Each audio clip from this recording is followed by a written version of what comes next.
السلام عليكم. اتكلمنا المرة اللي فاتت عن الجدري المائي باعتباره واحد من أكتر الأمراض الجلدية الفيروسية شيوعا وخصوصا بين الأطفال في المدارس، واتكلمنا عن أعراضه، طرق انتقال العدوى، وكمان فترة حضانة الفيروس. المرة دي هنتكلم عن عوامل الخطورة، هنتكلم عن المضاعفات، هنتكلم عن طرق الوقاية وكمان العلاج.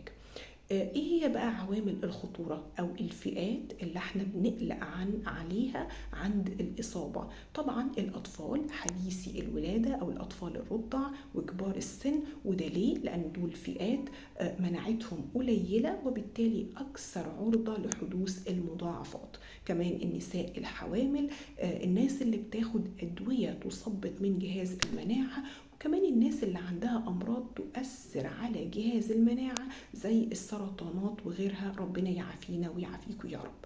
طيب ايه هي المضاعفات؟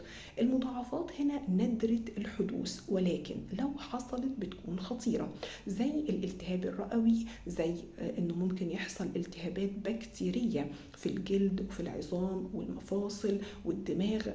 طيب ايه هي طرق الوقاية بقى؟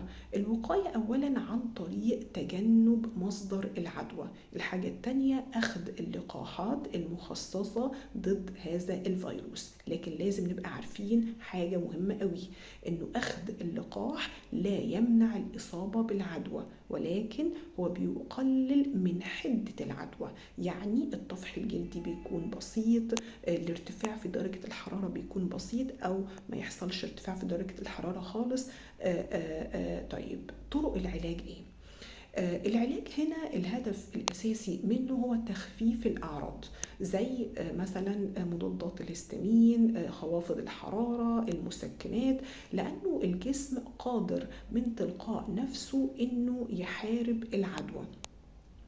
في نقطة مهمة قوي خصوصا في الأطفال، إنه ما ينفعش الطفل المصاب بهذا الفيروس ياخد الأسبرين كمسكن أو كخافض للحرارة، لأنه ده بيؤدي إلى الإصابة بحاجة اسمها متلازمة ري، ودي الحقيقة من الحاجات اللي بتؤثر على الدماغ ومن الحاجات الخطيرة، فلازم ناخد بالنا من النقطة دي، مهم جدا.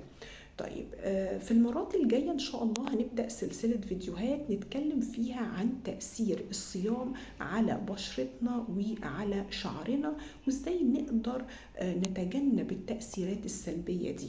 فتابعينا علشان تعرفي كل جديد، وما تنسيش تدعمينا باللايك والشير والسبسكرايب. دمتن جميلات.